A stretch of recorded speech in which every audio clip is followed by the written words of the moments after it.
do you Scare the fuck out of them. Yeah. Sacramento organization that is under the banner of Antifa is very loosely organized, right? So like, yeah, when there is like right-wing rallies and stuff, then we'll create an opposition to that. Yeah. Beautiful. Where would he go to connect to some of these organizations? Like, No, I post a calendar every week. Awesome. And then so like and I do it for extra credit, so they get points for doing it. Like, and so that encourages them to do it. When they go, they take pictures, they write up a reflection. That's their extra credit. Like I have an Antifa flag on my wall, and a student complained about that, and he said it made him feel uncomfortable. Well, this is meant to make fascists feel uncomfortable. So if you feel uncomfortable, I don't really know what to tell you. Like, maybe you shouldn't be aligning with the values that this is antithetical to. Welcome back, fellow dissidents. And as you can see today, the topic of discussion is indoctrination, tribal indoctrination for that matter. Anytime you engage with an ideological opponent, it's very advantageous to not only steelman their argument, which means, make their argument as strong as possible, so that way when you refute this argument, it's not a straw man, it's not the the weakest point you could make. You want your argument to be as strong as possible, and in a sense of humility, you also must understand your biases and where your biases come from, and this ultimately pertains to you as a person. But when engaged in ideological conversation, your worldview has to be completely comprehended by yourself. Now, this seems counterintuitive. It would seem as though you are fully aware of your worldview, but this is not the case. Now, we are going to be discussing specifically this man because it's a current event. Big props to Project Veritas and O'Keefe for getting this footage. It's a perfect example of the indoctrination in our government school system. And I try my best to put out as much content as I can. If you're new, I have a full-time career. I'm also a single father, so it can be difficult making sure that the information that I'm putting out is correct, making sure that the video quality is good, the editing, the whole nine. Sure, you can just record and upload, but I prefer to try to learn the technology as well as make it the best quality that I'm capable of, and that takes time, especially given the learning curve. I'm doing fairly well at this point, but that's an aside. I prefer these videos to be of highest quality that I'm capable of producing at this point. But a lot of people have asked me about deep libertarian philosophy of minarchism and about my political evolution, and as well as the application of anarchism. Okay, so what my whole point of this channel was supposed to be was to engage in conversation about culture and current events and link it to these ideas of either minarchism, if that's your cup of tea, or anarchism, which is effectively where I'm at. And I see this as an absolutely perfect opportunity, because this is another government monopoly that, by and large, whether left or right, it is thought of as a necessity to be a monopoly under the state, under the government. The school system needs to be under the state. Now, this is, for right-wingers, particularly conservatives and Republicans, this is a logical fallacy. I mean, a majority of people who go to school, in a public school, a government school, they are indoctrinated to believe certain ideas. Now, first of all, I want to make sure that we set out in this episode, right off top, I would like to read a couple of definitions so we understand the textbook definition of what I'm talking about, and then we can elaborate further. So obviously you've seen the thumbnail and the video title. So this is tribal indoctrination, right? So let's define tribalism. Tribalism is the state or fact of being organized in a social division of a traditional society consisting of families or communities linked by social, economic, religious, or blood ties, genetics, family. Okay, so that's the definition of tribalism.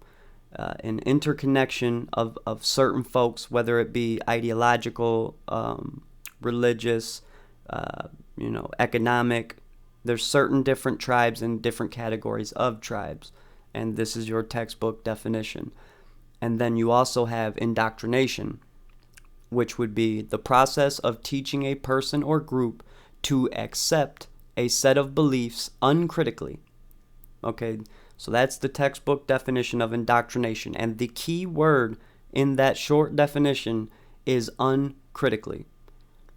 So to have critical thinking skills, you must have a very humble worldview.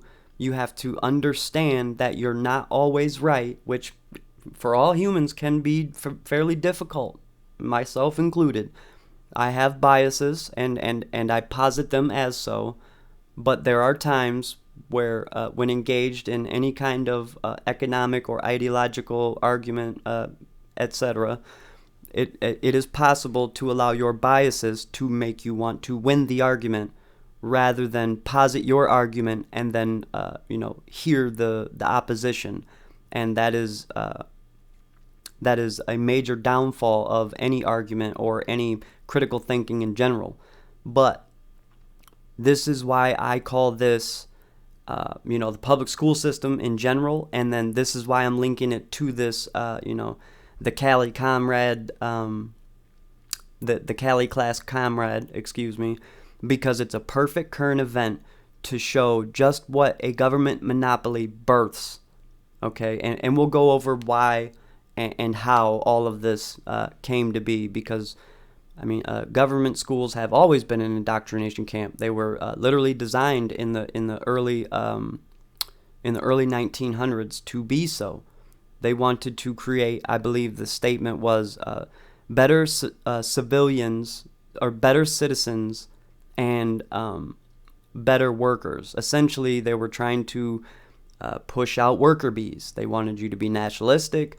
They wanted you to be, basically toe the party line of the government, whether your ideological beliefs were whatever they may have been at that point. The whole purpose of the government monopoly on school systems was to posit it as a net benefit, because this will be a service that everyone will be allowed to use, and it gave the state the advantage. The state automatically ended up with the upper hand, because their biases, whatever they are, they change. The state, the government, their narrative and their agenda changes rapidly and abhorrently sometimes.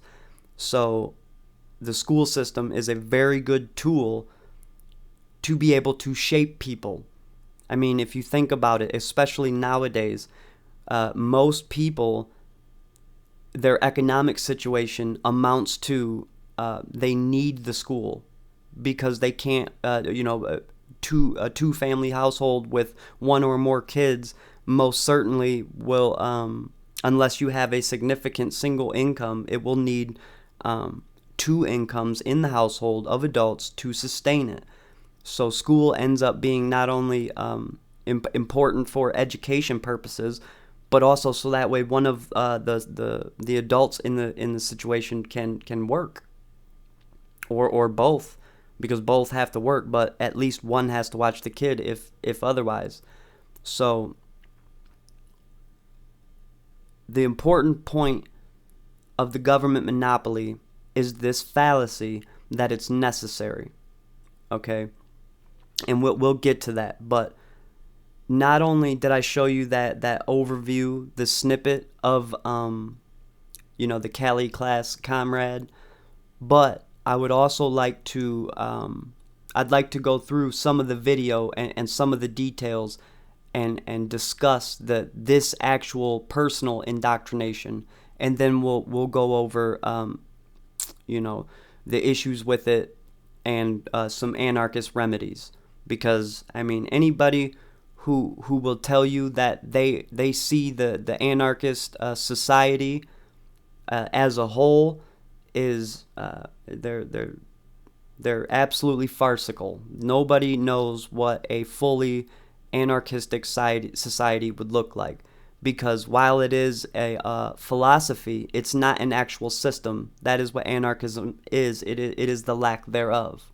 Okay, so we are going to we're going to watch a little bit of this video together. I'll be stopping it periodically to make points about what this man said, and he was extremely vulnerable. He thought he was in friendly company.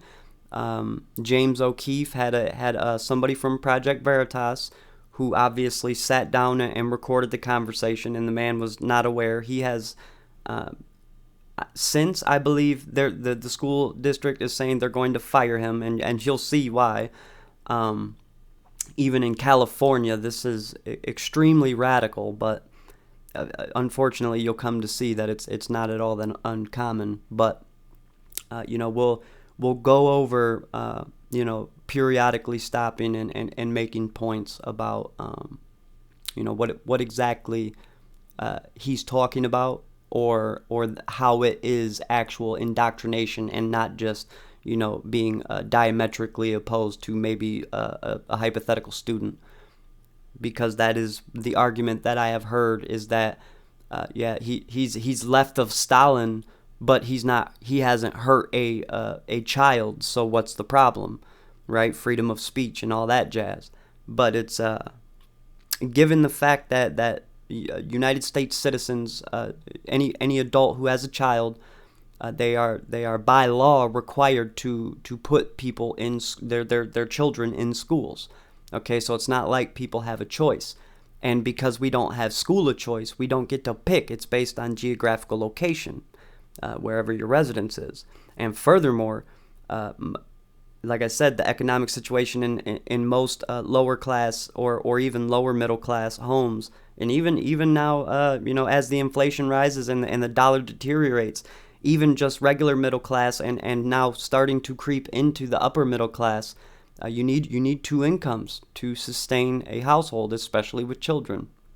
Okay, so the fact that it's a government monopoly, and the government's only way of means is force and coercion, has laws, edicts that say that your child has to be in school, but you can't choose where. It has to be ours, right? So that's problem number one.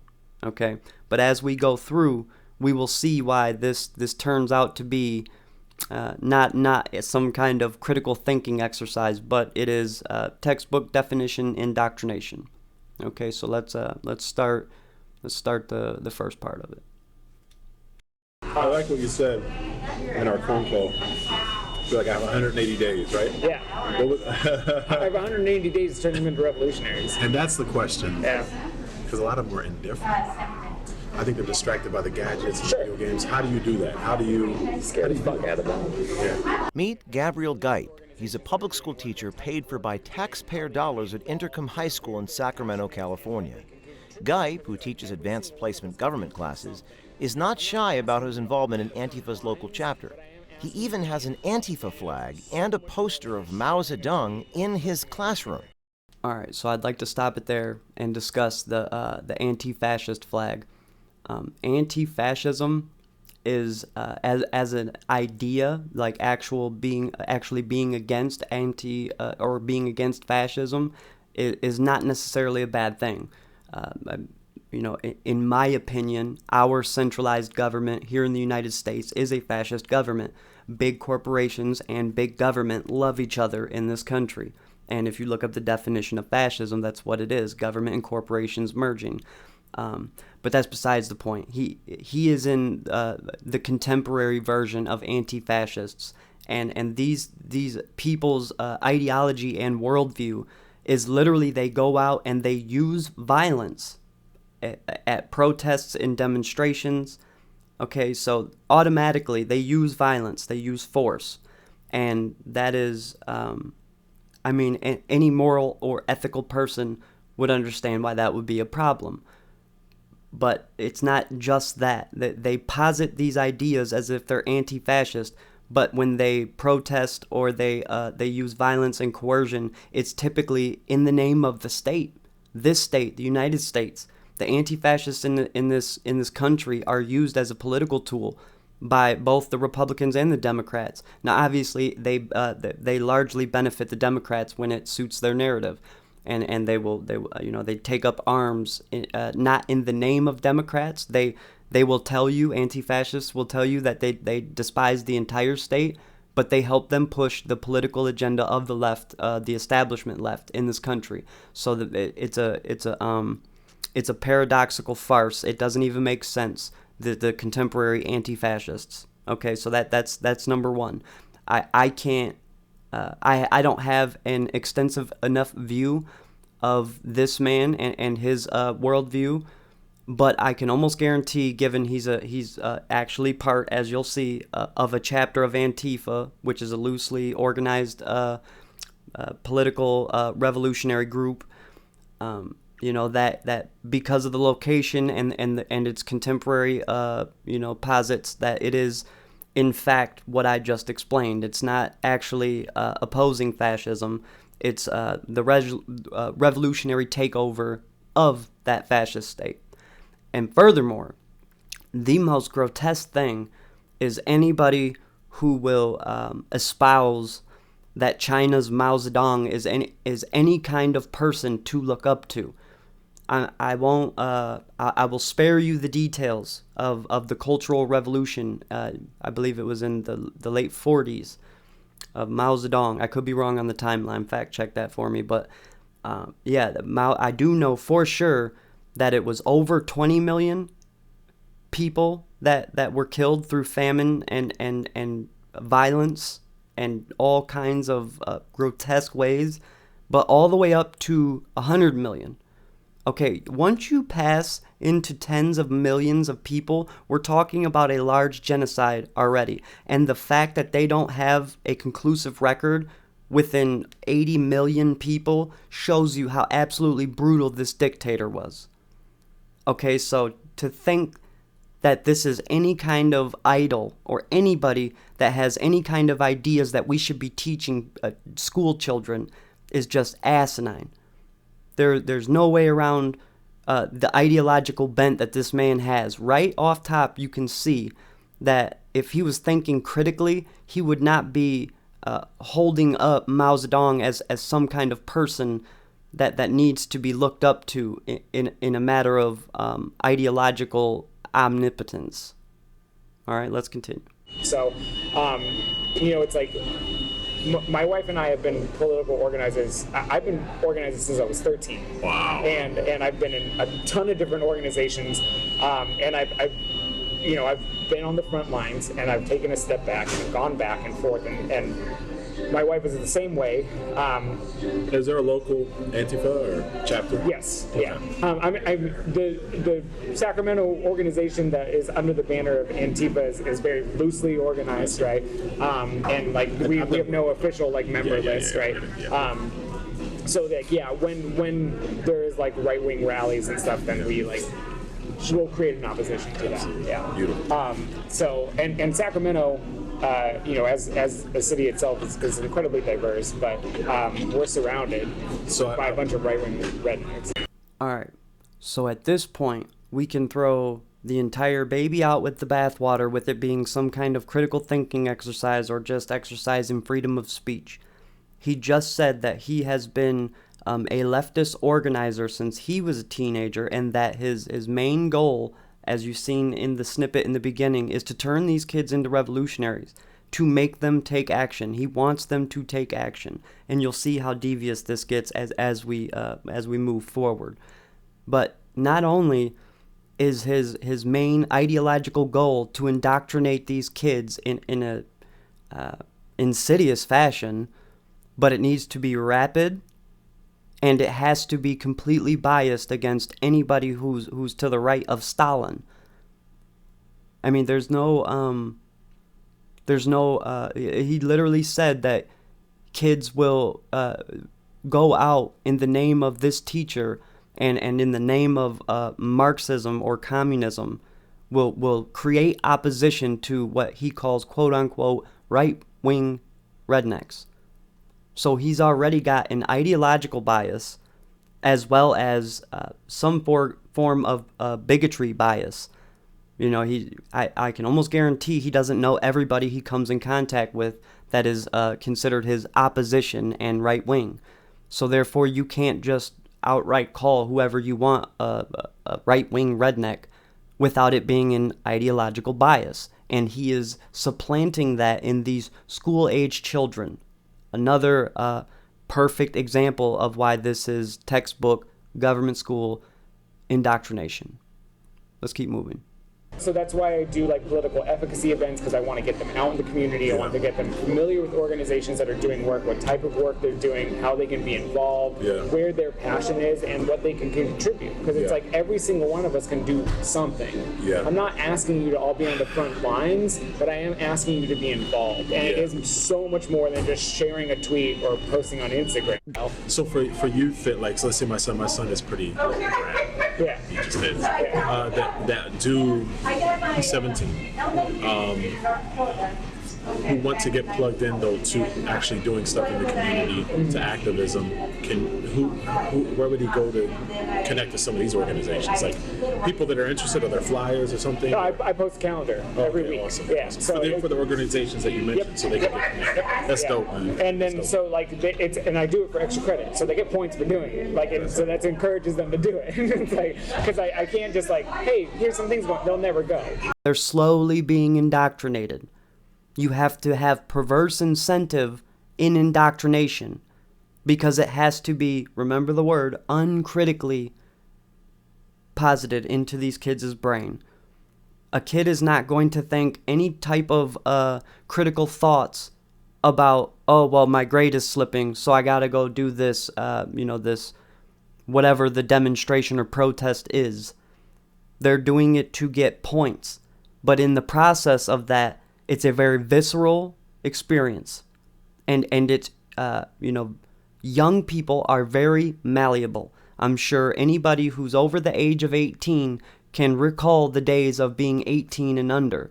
You're very impressionable. Sure, there's some kids who, may have stronger will than others, but a majority of children are malleable, and that's how humans are. We have a 18-year dependency, essentially, that makes it to where we need to learn about life.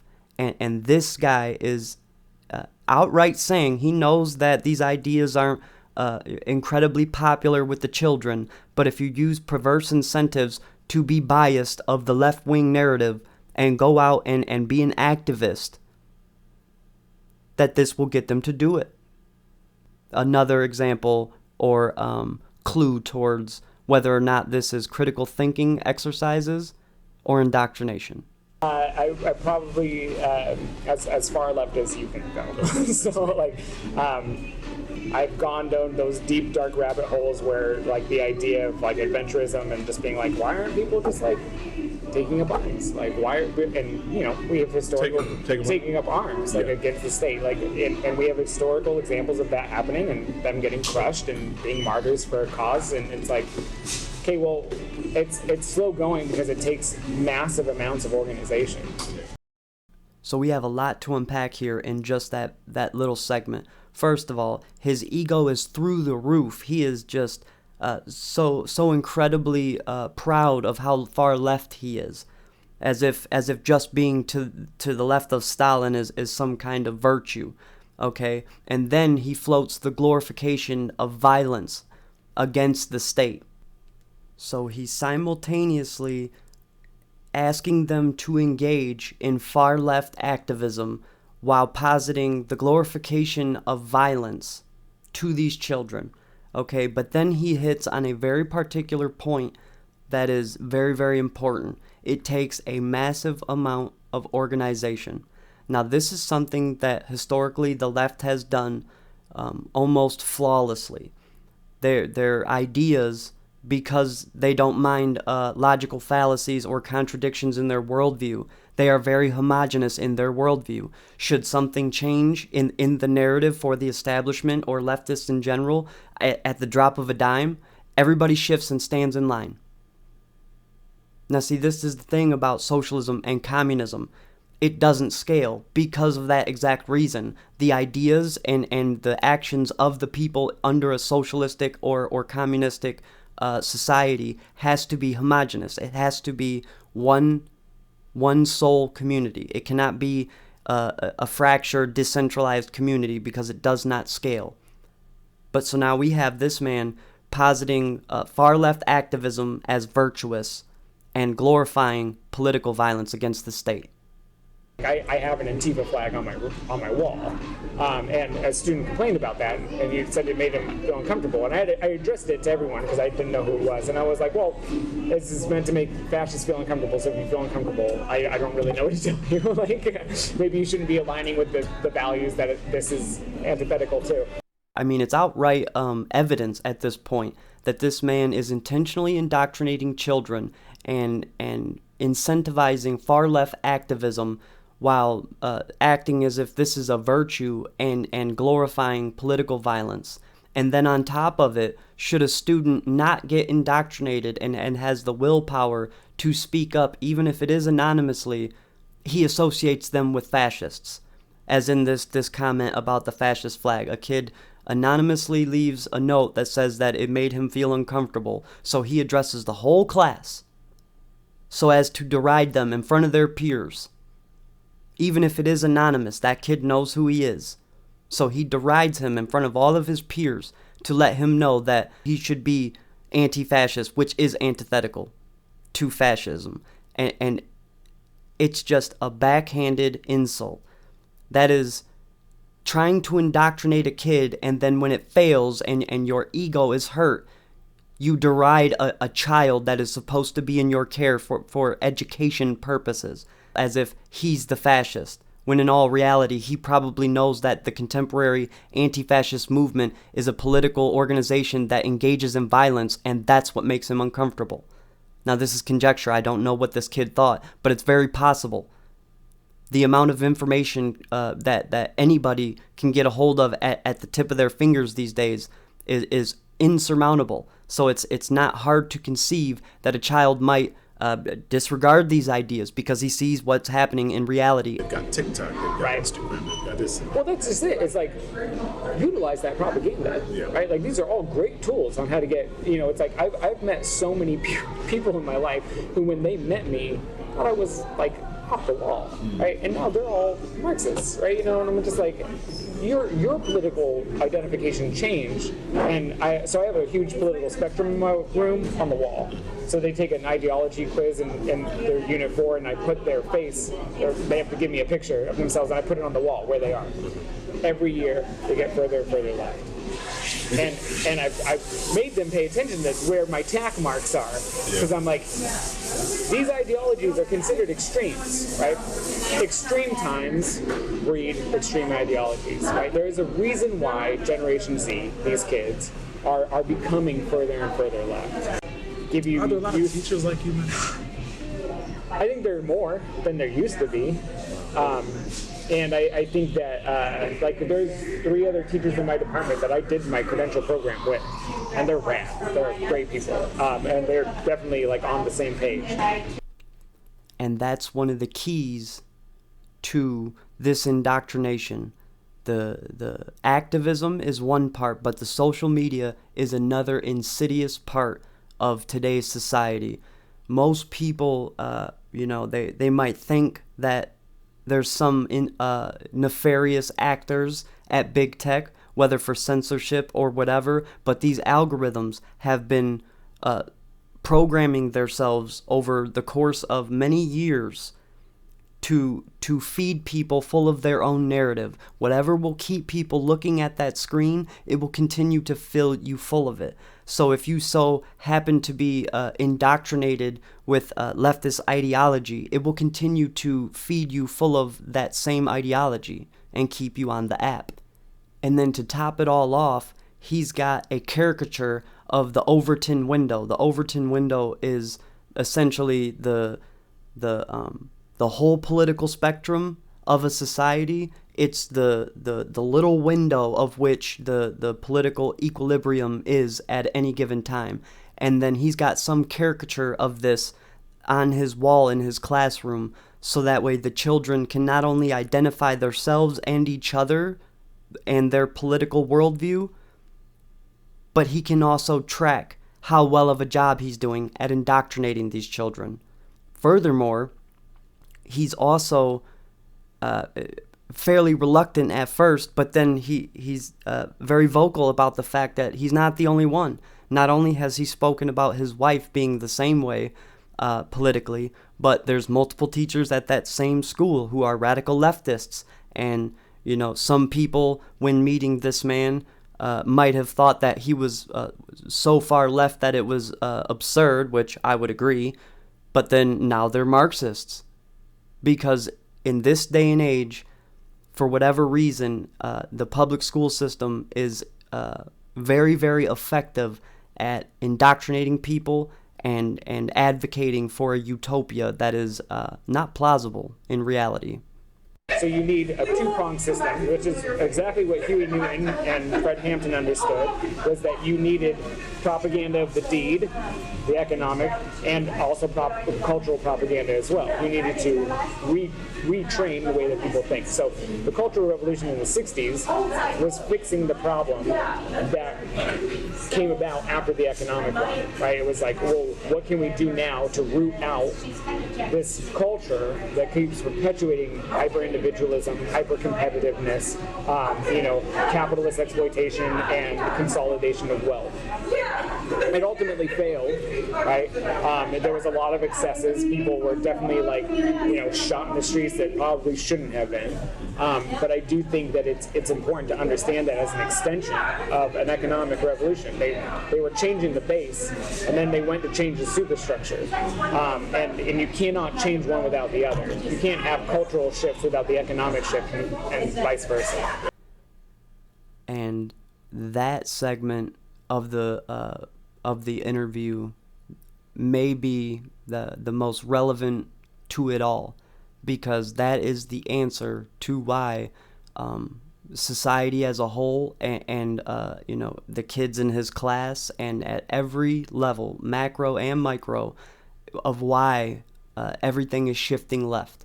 Because the leftists for decades have understood the organization between economics and culture. There's not a cultural institution in this country that doesn't lean left. Now, sure, there's an exception to every rule, but this is the reason why everything has shifted so far left. And I don't think it's a spurious correlation that the further left everything goes, the worse the system deteriorates.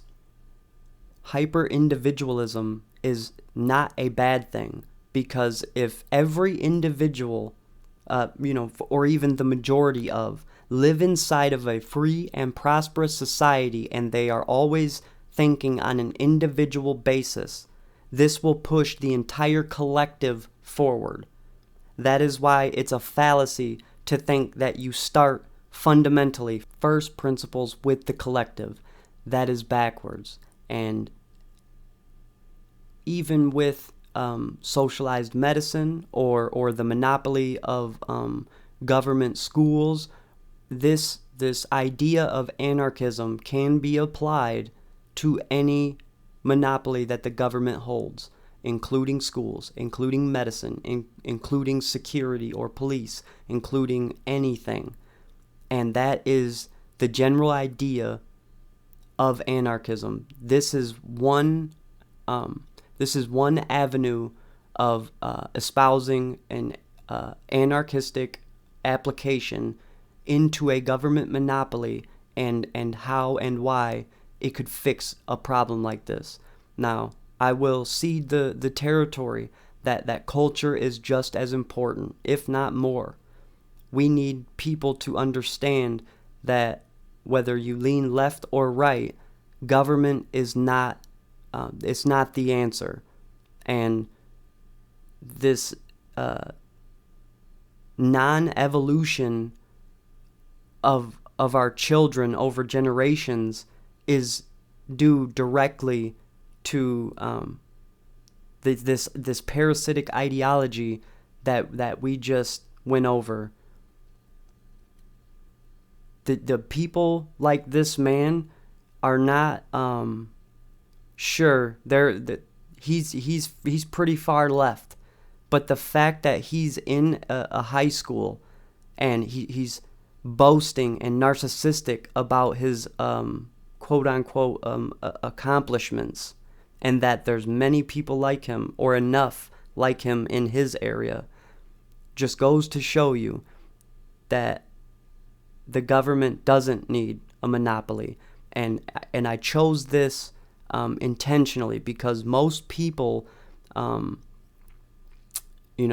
whether they're Republicans or conservatives or libertarians, most people, and even some Democrats, but not the establishment or the far left, but most people want freedom of choice when it comes to schools. And if you look at this idea of government schools and the consolidation and centralization of the monopoly on schools itself, it would be a fairly complex transition, but it would innovate in a way we couldn't even fathom. If anybody says that they can paint you an anarchistic society and know in detail what it would be like, this is absurd. But we do know that in principle, in the philosophy, through other monopolies of the government not having been taken place, that it could be, whether it's judicial, whether it's security, whether it's schools, privatizing all of these markets are a way to move forward. And it's logically consistent if you say that this kind of market should be free and private and free from intervention and consolidation by the government, then it's only coherent that any market could be that way. And due to the request of a little bit of application of anarchism, this is not only a good educational point on what's happening to our kids and why we should be so very, very engaged in their education, especially inside of a government school, but it's also a learning opportunity for us to spread these ideas of how anarchism and private markets and no government intervention could not only radically change our society in a good way, but it would be ultimately better for everybody that lives inside of that geographical location. I'll stop with that. By all means, if you like this content, please like, share, subscribe. I'll catch you on the next one.